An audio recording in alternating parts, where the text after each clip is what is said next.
So any updates from any of you all as the kind of summer has flown by? I know I've been gone for a good amount of July. And HKCS came out in the meantime. Right.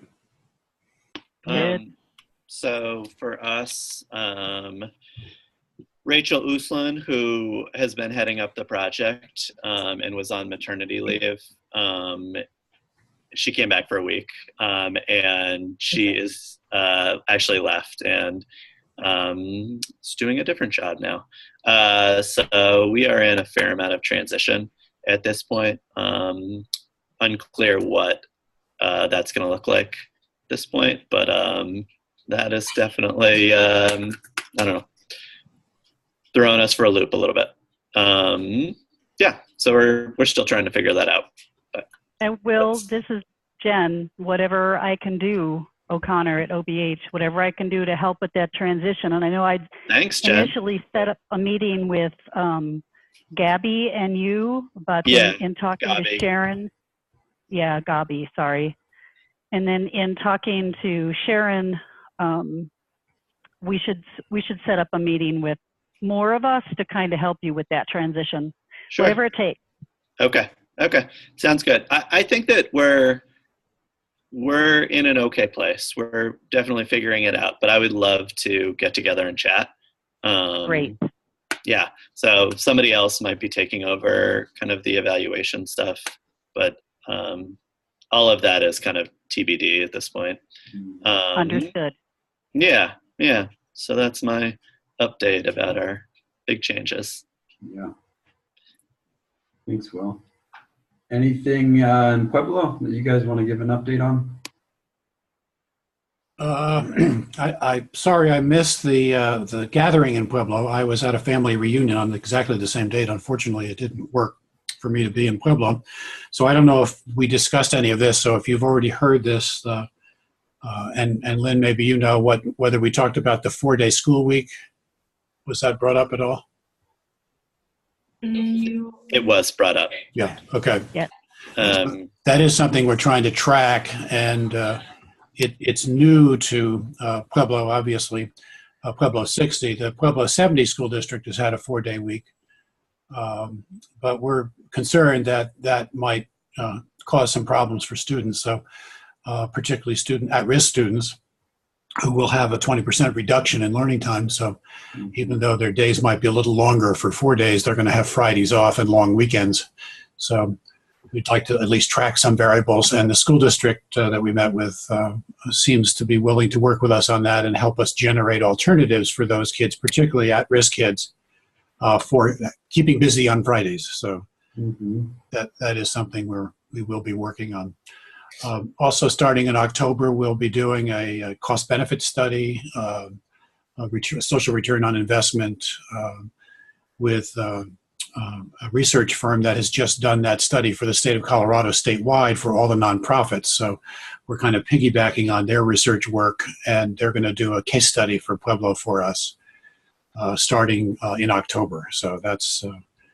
as that unfolds, I can let you all know what kind of things we're looking at, what variables we'd be looking at, and where they think we can find some good cost benefit and social return on investment things in our current work. So that's quick. Anything else, Lynn, you can think of for updates?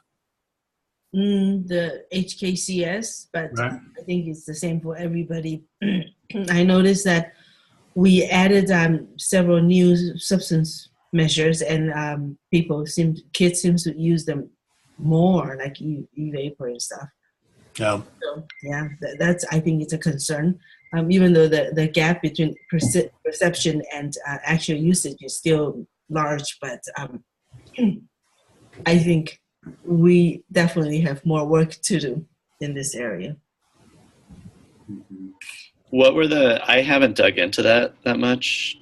Do you know what the other substances were, or other ways of use, or whatever? They asked for e-cigarette and vapor specifically, and they asked them very detailed ways about what do they use in different things that I don't know whether we're teaching them the new ways, or where do you get this, where do you get that, and like dabbing and like all kinds of the all what I feel like are crazy ways. All kinds of ways. I'm thinking, ooh, okay. and the usage is low, like 1%, 0.5%, you know. But people, for some kids, will be, wow, okay, I didn't know that. Still, I think I see gas station, you know, they're still selling a lot of cigarettes to kids, underage kids, I meant, and the majority of them still, you take it from other places, so it will be other sources. Yeah, you can get it from friends.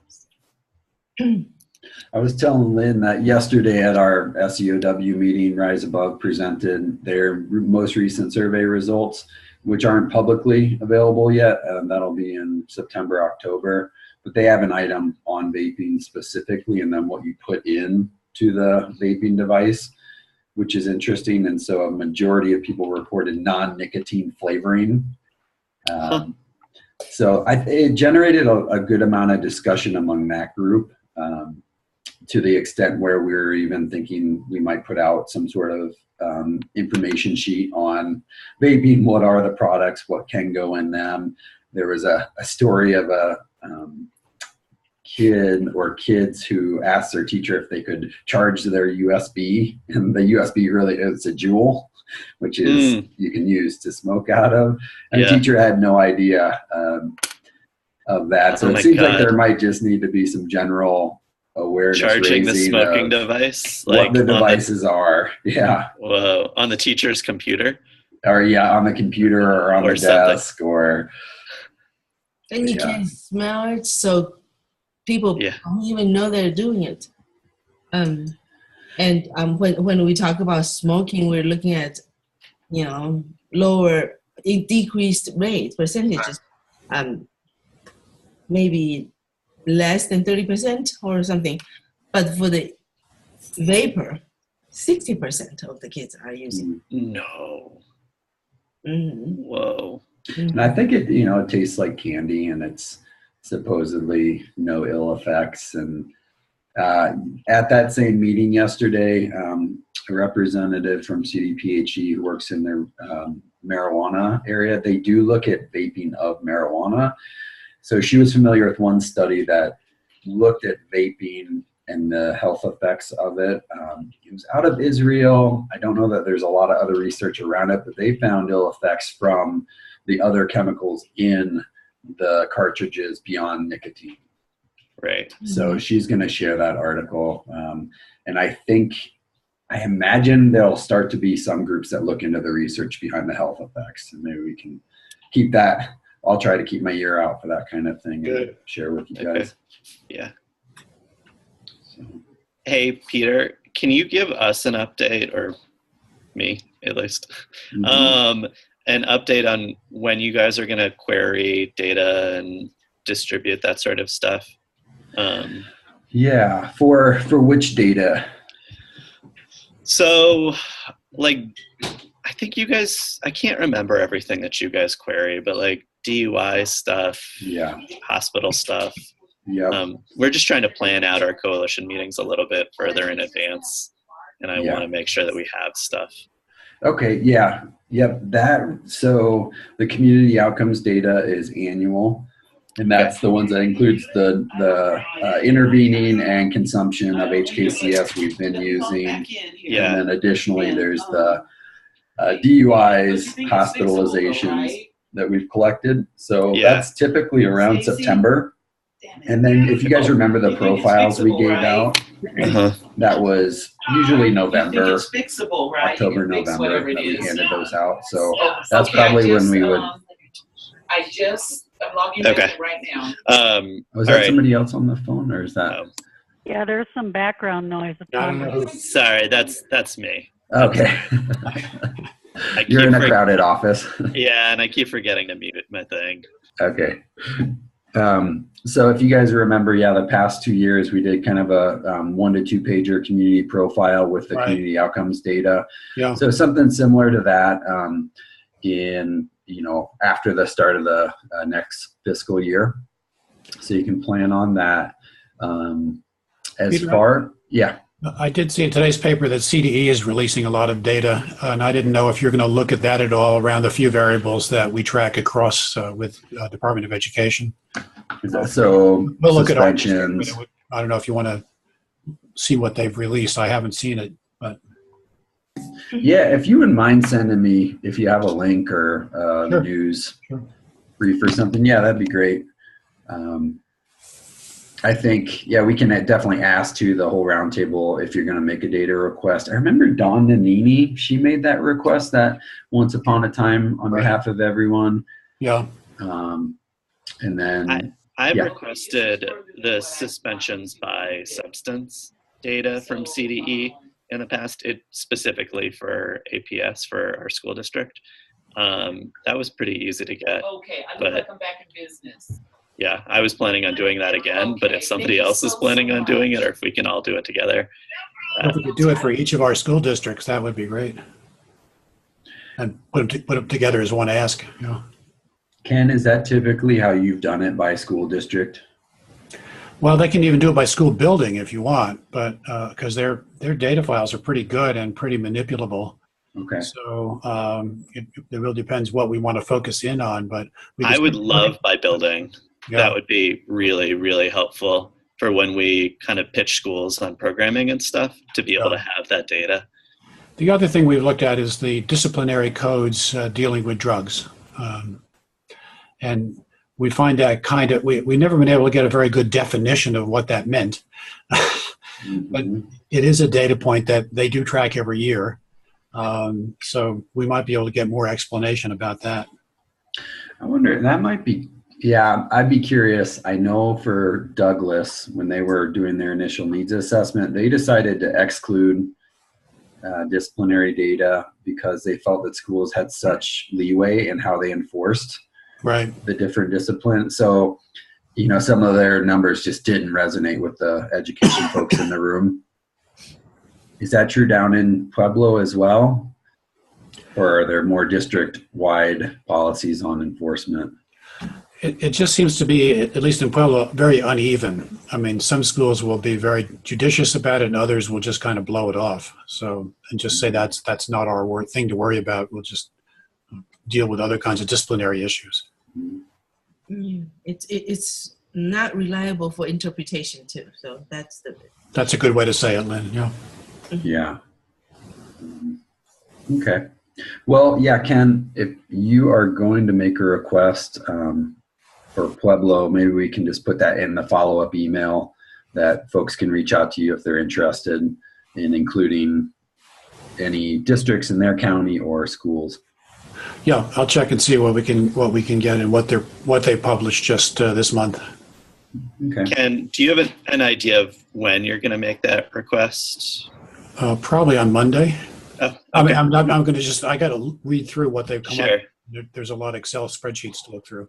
Okay. I got to see what. Oh, so you may be able to find what you need just in their master file. Right. Yeah, if I remember right, didn't they send Dawn a statewide list, and then you could filter by zip codes?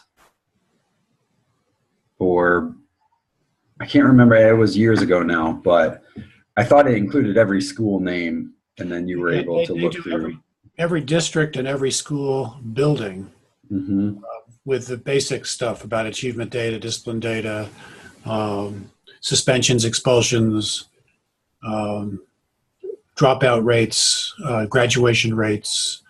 So it's fairly robust in what they can give us by school. And also, it's not the kind of thing that our school district has liked to give up. So we usually have to go to CDE to get the data on what's going on in the school buildings. I had to ask specifically to get suspensions related to alcohol, like to specific substances. Yeah. So alcohol, marijuana, and drugs. They have that, published on their main file. Right. Yeah. So that was not publicly available, but we were able to request it and got that, which was pretty interesting to see what people were being suspended for. Yeah. I think that's good, Will, because I think some schools would include tobacco in any substances. And so that might artificially inflate what you're seeing for substance-related discipline. So, all right. Well, any other updates, data updates that you guys want to share? Well, Pueblo does the dashboard on the website, and we are updating our dashboard, updating our website. So there's something. Okay. When do you plan to have the kind of release of the new version? Oh, I think it's probably any time. I mean, I'd say within the next couple of weeks. We kind of wanted to get the HKCS data updated too when we updated the website dashboard. Yeah. Great. Well, let us all know. It'd be nice for everybody to check out. What's your website again? Is it the Grand Futures? The one community. Pueblo One Community, I'm sorry. Yeah, one community pueblo.org. Mm-hmm.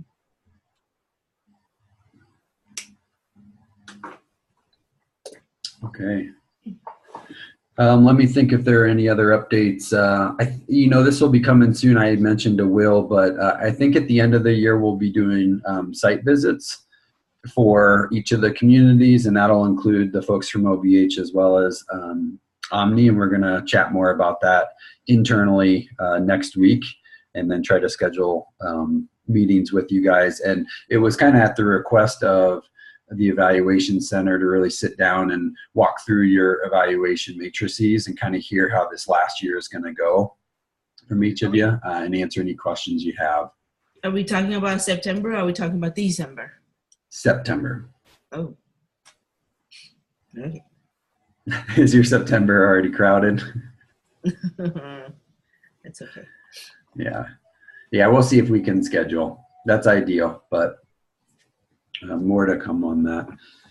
As far as the coalition study, we sent out kind of the updated newsletters to you all that had 2016 and 18 data in it, and kind of the growth that you may or may have made over those couple of years. We'll also be doing another round of interviews, and we'll see. Last time we did kind of a aggregate of survey and interview data in one product to share with you all. So hopefully we'll do something similar. Will, you were asking about when that might be, and I think I'll chat with Erica and see if we can get you guys a timeline so you can plan accordingly. For the newsletters, the same as prior. Will, we already came and talked with your steering committee back in, I think it was April. But for Pueblo, if you guys have any interest in us presenting some of that data to your steering committee, we're happy to do that. Yeah, we can check with Cheryl. That sounds good.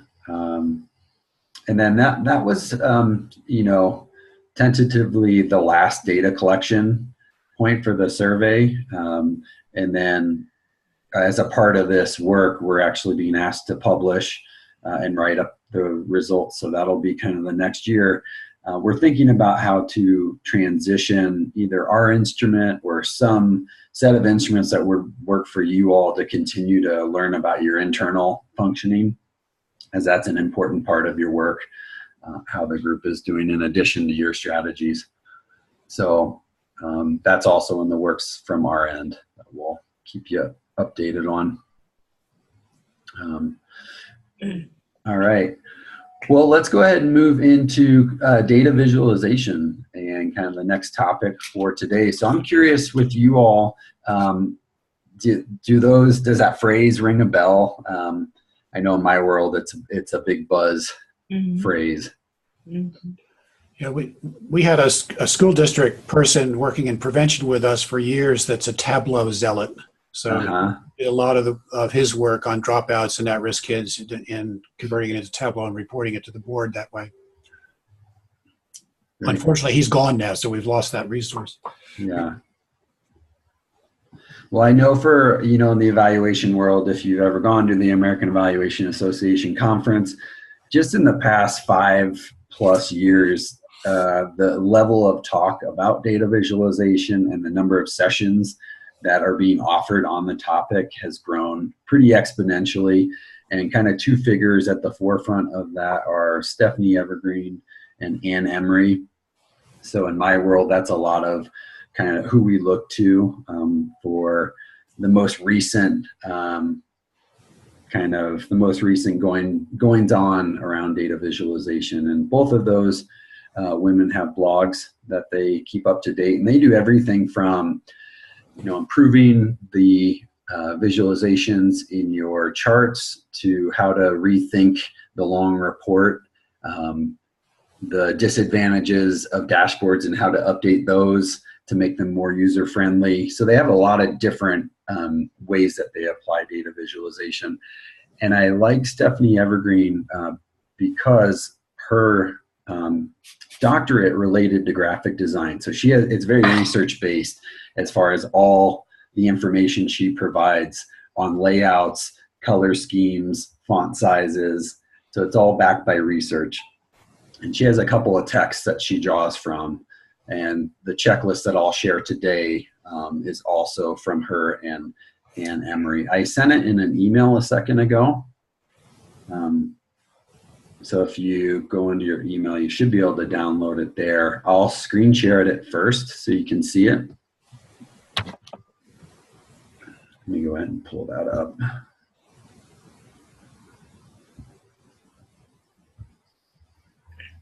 All right, can you guys see this? Not yet. Is it doing the starting screen share? Yes. I tried a different browser today. I know Chrome quit using Flash, which is what Zoom uses, in the hopes that it would work better.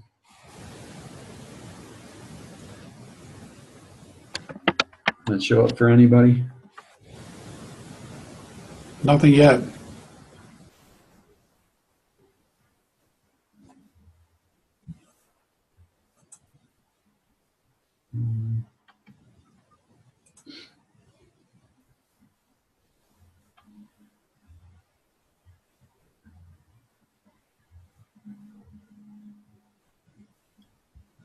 All right, let's see. Nope. I'm going to try something different here.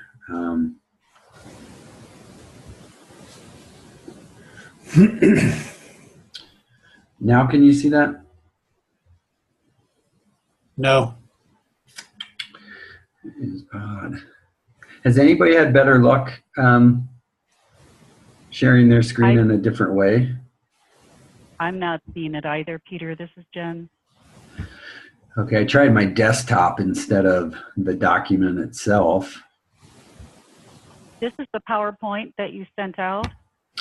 This one is the PDF, and it's called the Data Visualization Checklist. So you guys can't see my screen at all right now, huh? I'm wondering if you sent it out, could we just open it up and look at it while you look at an email here? Yeah, you definitely can. The only so the demo I was going to do was to walk through an Excel page that you would need to see as I'm doing that. But yeah, you can go ahead and open it and we can just walk through it so I can at least show you what's in it.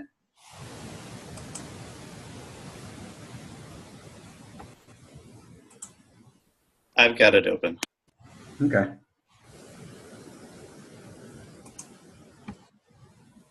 Lynn and Ken and Jen, do you guys have it open as well? I do, thank you. Yeah.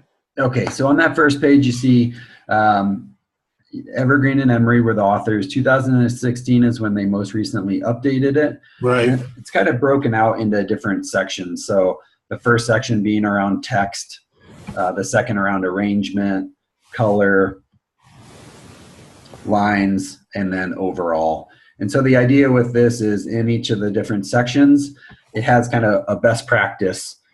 So for text on that first page, you see a guideline is that you should have a 6 to 12 word descriptive title, left justified in the upper left corner. And then on the right, you see a rating. So that's kind of what you would self-rate your graph if you wanted to, as you're practicing, kind of improving your overall data visualization skills. Another one is that subtitles, annotations provide additional information. Text size is hierarchical and readable. You can kind of look through all of those, but I like how she broke it out into the different sections, so it makes it pretty easy to think about different aspects of your charts that you're going to try and improve upon. So some of the most innovative things for me, I think, are that we typically put a title in a graph that is really bland, has absolutely no meaning. It describes maybe the data set, the years that were included, and it doesn't really tell a story about anything within the data. And so I think for us, you know, the question is, well, why show it if there's not a story? Or if there is a story, why not tell whoever's looking at it what the story is? And that's kind of where Stephanie Evergreen has come to with her, let's not bore people with our data. Let's get whatever our message is out to those folks, especially with evaluation results. And that's really what I'm kind of focusing in on here. I'd like to have a larger discussion about secondary data that we didn't collect, because I think that might be a little different in how we interpret it. So I'm speaking to evaluation data that we designed the evaluation, we're collecting the data, and then we're presenting it back to an audience. So just to give a little bit of context to that. Another thing that I like about her, she talks a lot about chart clutter. And this is the notion that when you do a default graph in Excel, it has graph lines, it has tick marks, it has labels on both axes, it has its own color scheme. So it's generally pretty ugly as far as what is going on in it. Ugly, and it includes a lot, so it's pretty distracting. So she's done a great job, she and Emery, of thinking through how you can declutter your graphs and draw your reader from whatever story you're trying to tell to the data that supports that. And that's the whole point of trying to get your reader to look and interpret your data in a way that you are trying to share the meaning of. So what I wanted to do was walk through actually using some data and creating a basic bar chart in Excel and show you how to clean it up. So I'll try to share my Excel file and see if that's any different.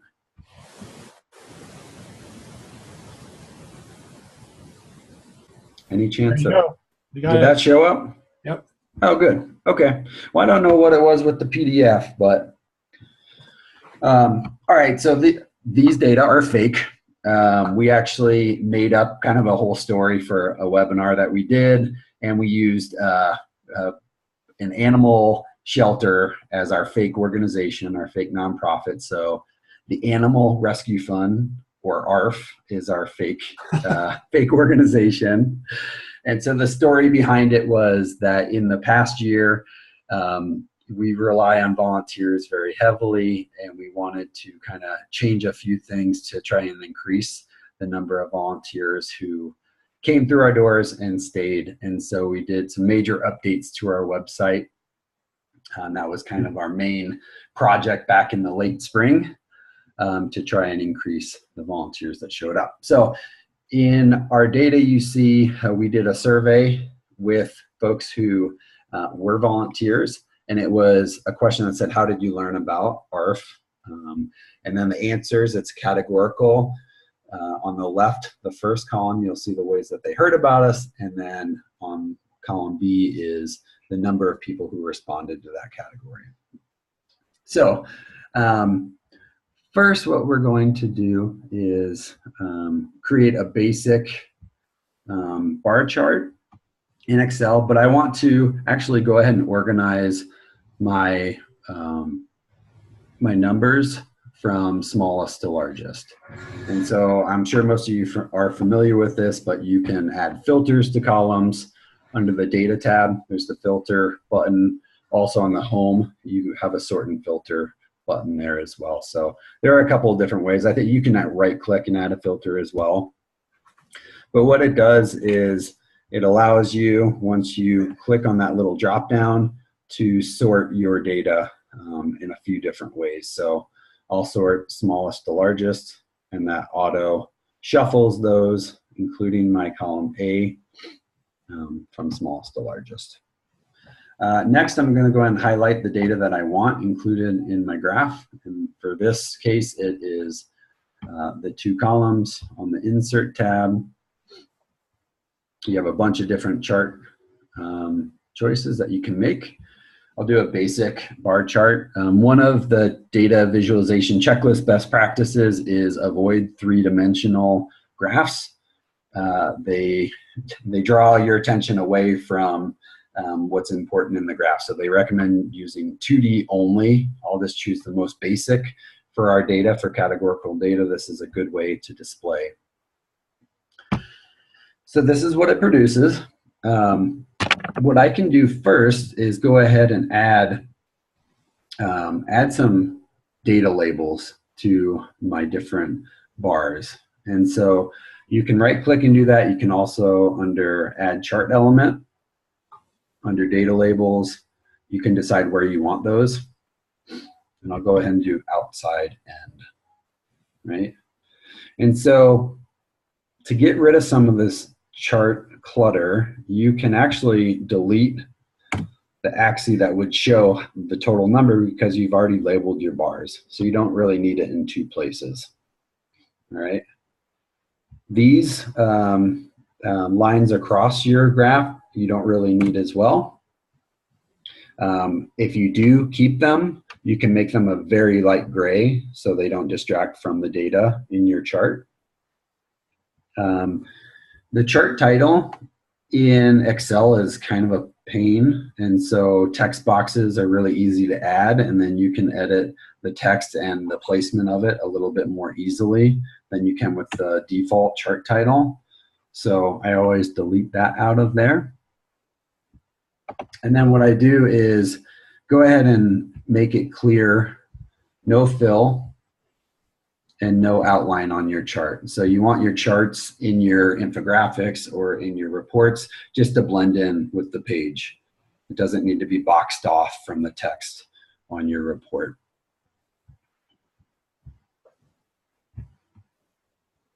All right. Next, I'm going to go ahead and add a text box so I can add my own title.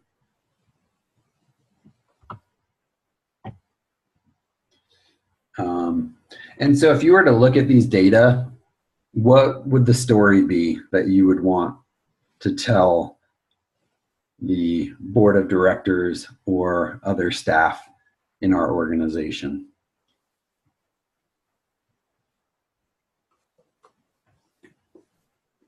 Most people find out about animal rescue from the website. Yeah. Or learn about it.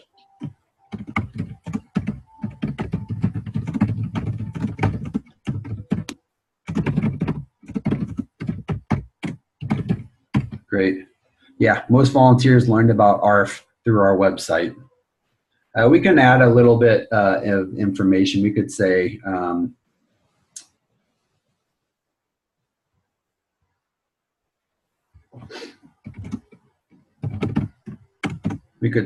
most volunteers learned about ARF in 2017 through our website. Provides a little bit more information. All right. I'm going to go ahead and do the same thing I did for the graph below, and I'm going to clear out the fill and clear out the outline.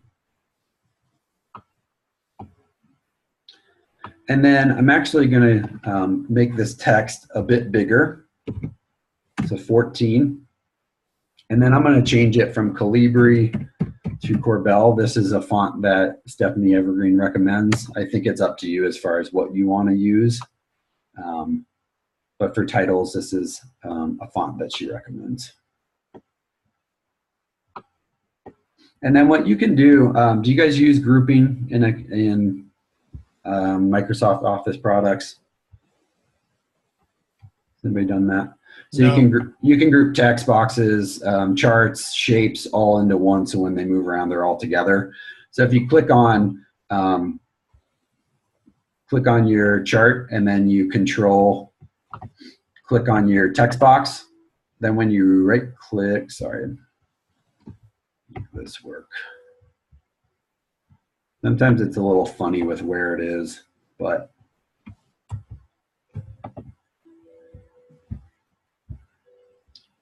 all right.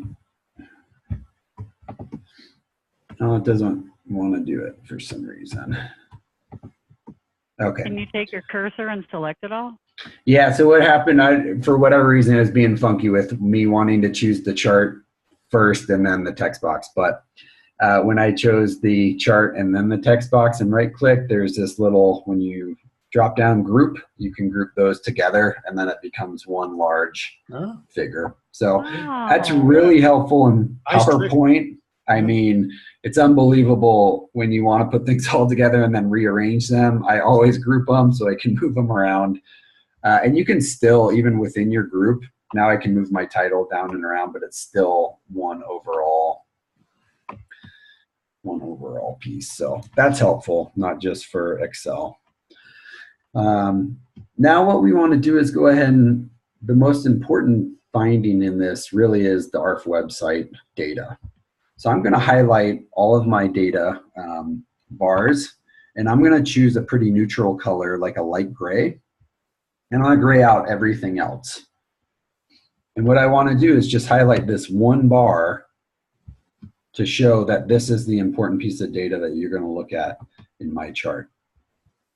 And I want to use a color that resonates. So Emery and Evergreen recommend using your logo, the logo of your client, whatever colors are relevant to the information you're providing. So for us, in our fake organization, these two colors right here are the colors for our logo, the ARF logo. And so I'm going to choose the blue here as the color to represent the important message in my data. And what I'm going to do is also highlight in my title the same text that relates to that information, and I'm going to color it the same color. Peter, this is Jen. Yeah. All of this is in that data visualization checklist. This is probably the coolest graph work I've ever seen. Oh, thanks. Yeah, a lot of it is. So actually, the next thing I want to do is just go back and look at the checklist, kind of one thing at a time, and compare to our graph and see how we did. And you'll see that, yeah, a lot of it is in there.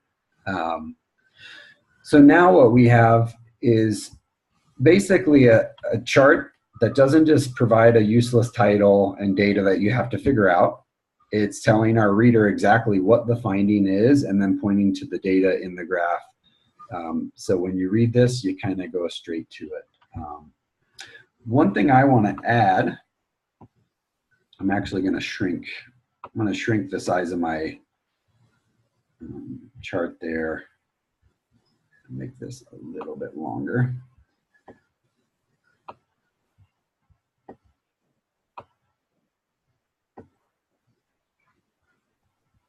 I'm going to add a subtitle. So I'm going to add another text box.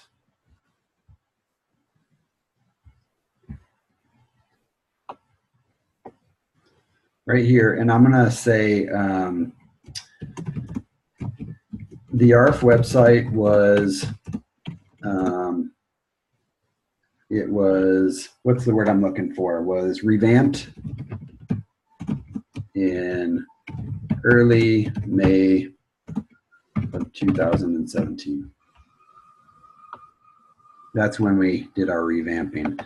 Same thing, I'm going to go ahead and get rid of the fill and the outline here, and then I'm going to use a different color for this because it's less important, still important, but less important than my title. So I'm going to use a dark gray.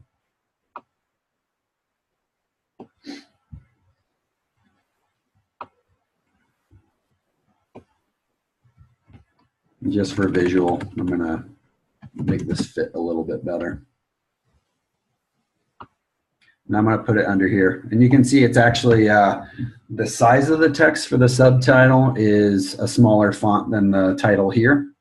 So you want your most important message to be larger than your subtitle. And you want your subtitle to be larger than your data points. So my data points here are, they're 9. I'm going to make those a little bit bigger. I'm going to make them 10. And I'm actually going to go ahead and bold them. And then you want your descriptors at the bottom to be the smallest on your chart. All right. So now I'm actually going to go ahead and just add, let's see if I can do this. I'm going to group my subtitle with my others as well, if it'll let me. Okay, yep, it'll let me. So I'm going to go ahead and group that in there too. So now that's all one. Now I don't have to mess with it too much.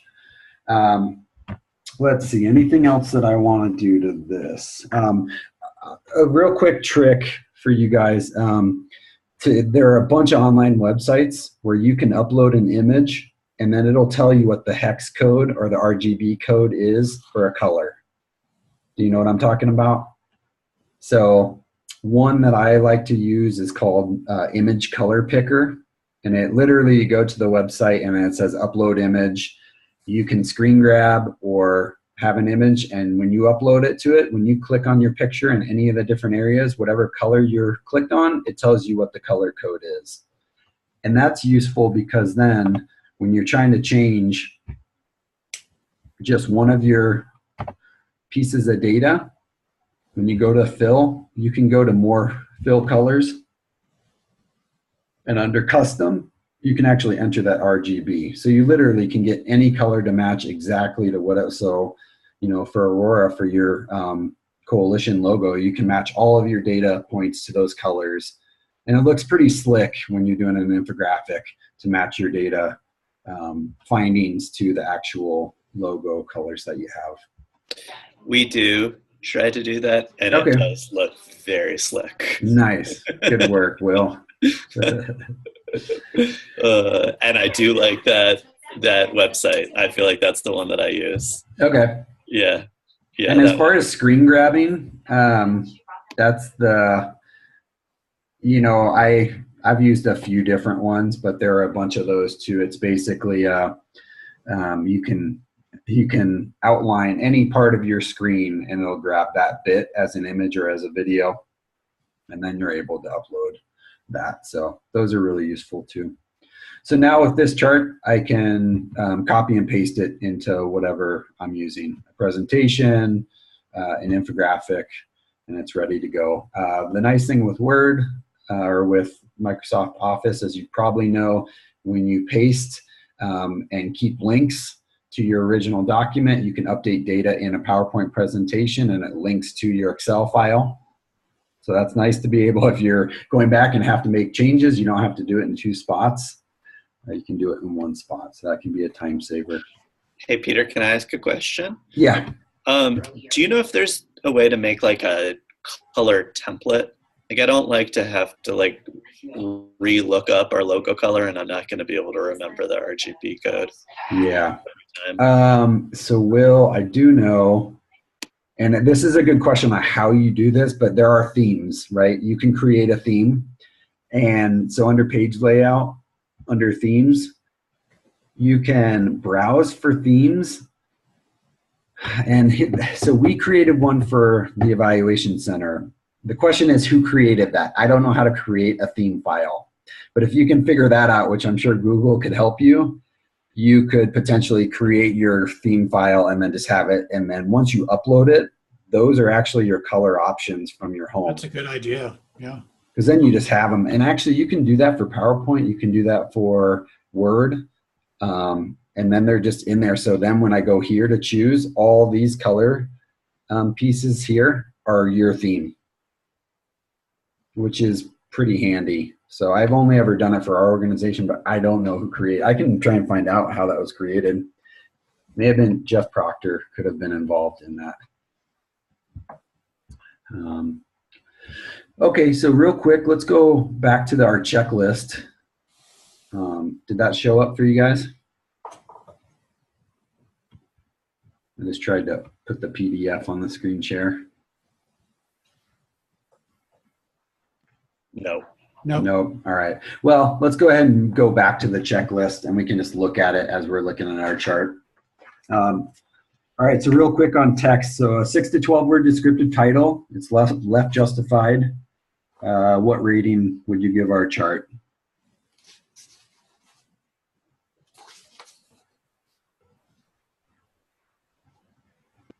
2. Yeah, I'm maybe biased, but I would say yes, we fulfilled that. So probably a 2. We have a subtitle or annotations that provide additional information. Yep. Right. Text size is hierarchical and readable. So that was what we were talking about as far as the different sizes. Text is horizontal. I mean, not all people think of this, but when you put in some of those data values and they're vertical, they're really difficult to read. So avoid doing that. Yeah.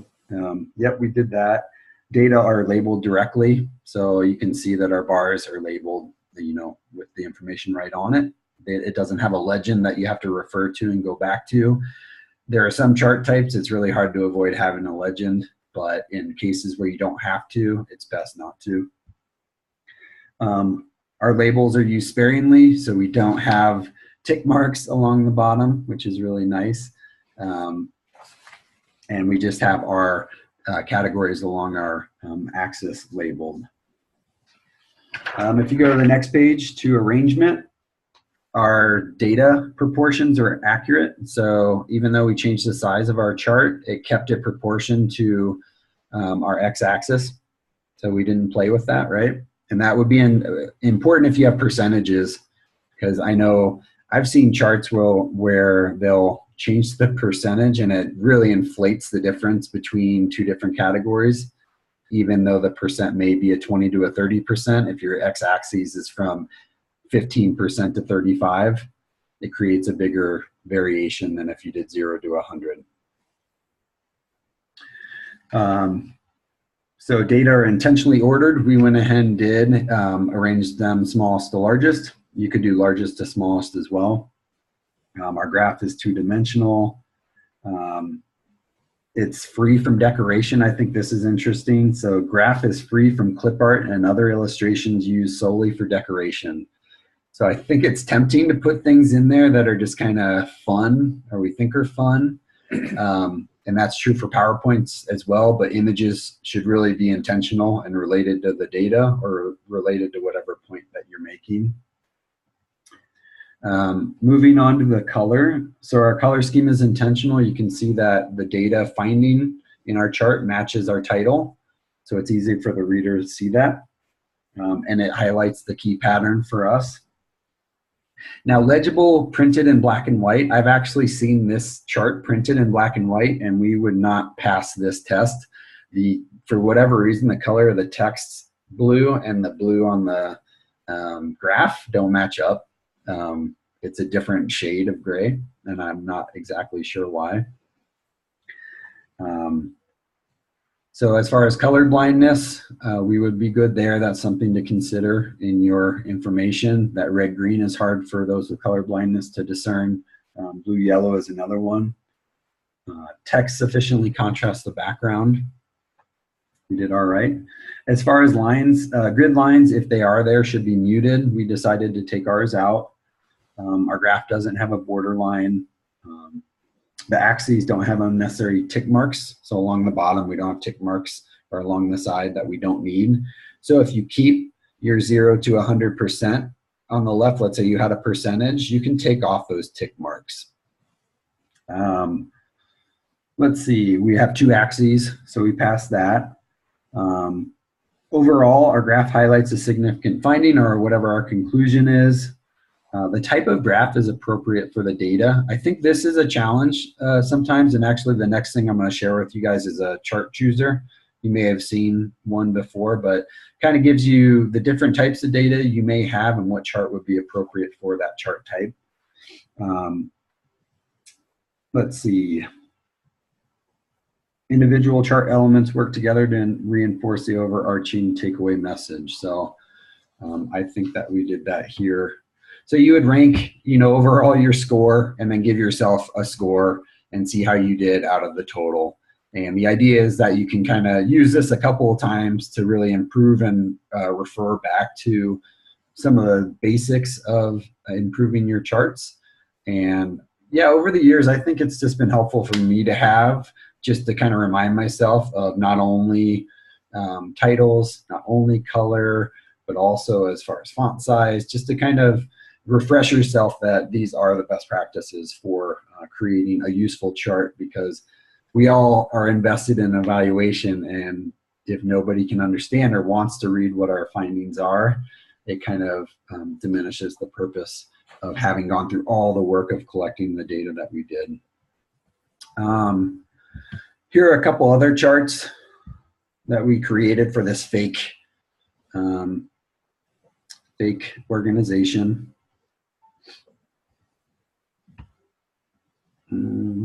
Dumbbell chart, you may have seen this one.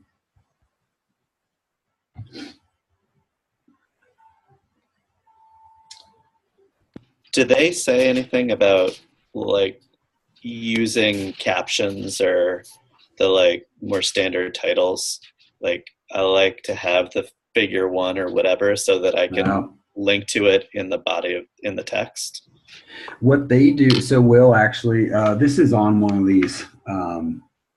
They basically say know your reader. If it's going to be an article or a document where you need to refer to it, yeah, you're going to want to use that. If you're citing statistically significant figures, you're going to want to have some information on p-value. So yes, it's not hard and fast. It's basically relevant to whatever document you're creating and who your audience is for that document, having the information that you need in there, while at the same time trying to reduce clutter. So I think if you did, yeah, so if this was something where we needed to do figure 1 like that, we could still put that in there and then just adjust our title and subtitle in a way that looked good.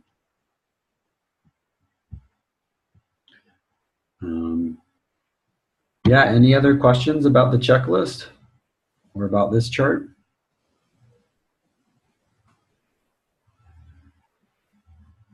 No questions from me, Jen. Just thank you for sharing. Yeah, we have just a couple minutes. Real quick, I emailed you. Can you guys see this now? It's a PowerPoint.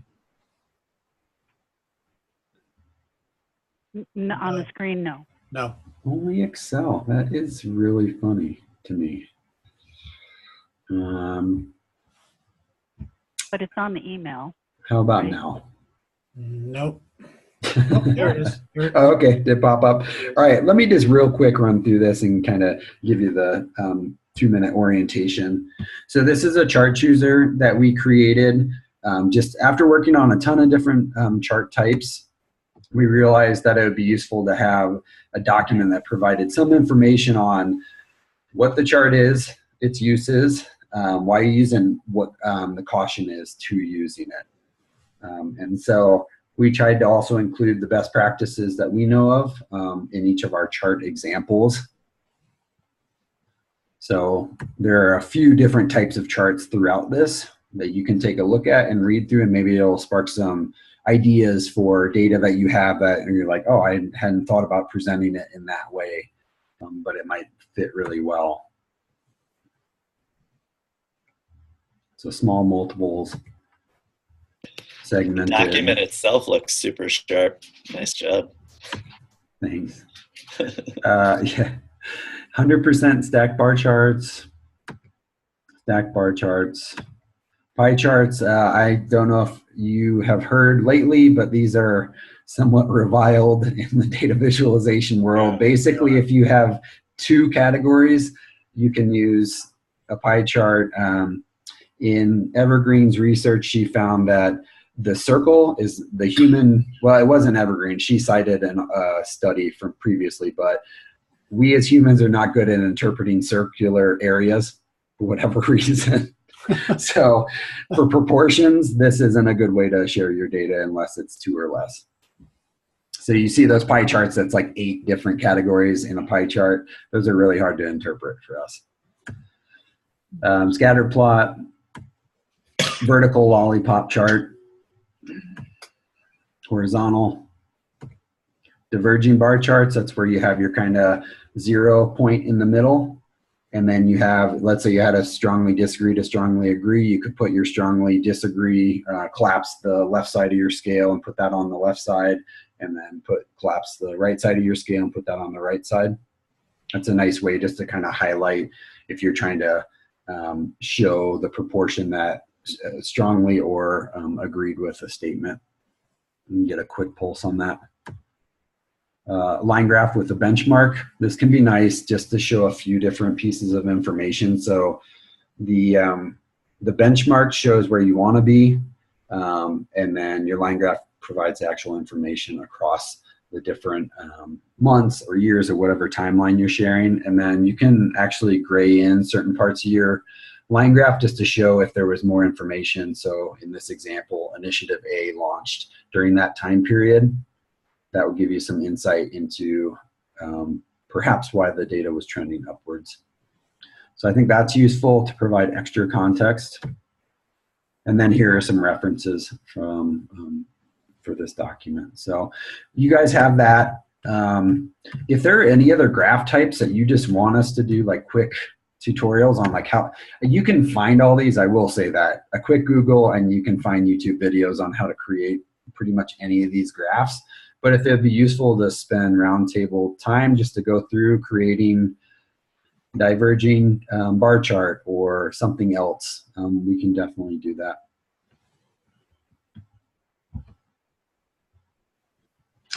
All right, so that was the quick 30-minute data visualization tour of some best practices. So I guess we're kind of running up on time, but just final, I'm curious if you guys, you know, how you might apply this to your work, or if you've thought about using this style for needs assessment data, or kind of what from this resonated with you. I think it definitely expand my skill level. Yeah, me too. Yeah. Useful for different things, yes. Okay, good. Will, it sounds like you guys are already trying to do, at least for colors and... Yeah, I mean, we try and do, it's mostly with like Canvas stuff, or like if we have kind of memos that we're putting out to community members or that sort of thing, we try and do that stuff. Mm-hmm. Yeah. But I mean, all of that is really good information. You know, I think some of that stuff is new, and all of those different chart types, and like we don't like, I just do the like disagree, strongly agree, the old way. So yeah. I think that's probably a much better way to do things. The other standard, Peter, that I also use for charts is that the chart should be able to stand alone. Mm-hmm. She didn't mention that, I don't think. Just the titles and labels that you use should make sense to an average person looking at the data. Yeah. So. Yeah, that's good. I like the grouping, that you can actually overlay different stuff and then group them. Yeah. Mm-hmm. You know, one thing I've run into, like thinking about, I think for coalition work, sometimes we do some participatory data interpretation. And so what we found is in cases where you are going to do a placemat or to do a gallery walk, you may not put the finding on there, right? That would actually kind of, you may just gray out everything and kind of leave. You could even do an activity where you have them generate what the title would be for the chart and see what the different answers you come up with are.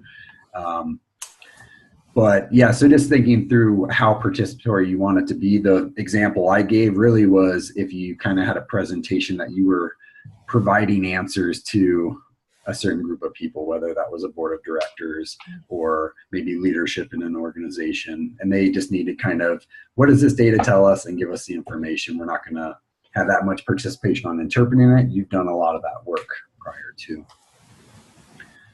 So. That's a great idea, Peter, having coalitions, if you're putting something together with your work group or your coalition, to have them participate in there. Great idea, if it's appropriate, of course. Right. Yeah, I think, often the people working on the programs and strategies have a lot of that contextual information that say, hey, well, this might explain this piece that you're seeing, or this might change the finding a little bit. And yeah, I think we're often as evaluators looked at as the experts to tell what the data are, which in a way I think we do have the information on how it was gathered, how we can interpret it, but we don't always have all the answers, of course. So wouldn't it be fun to use it as a youth engagement piece too? I wonder what they would say the data is saying. Absolutely. Yeah.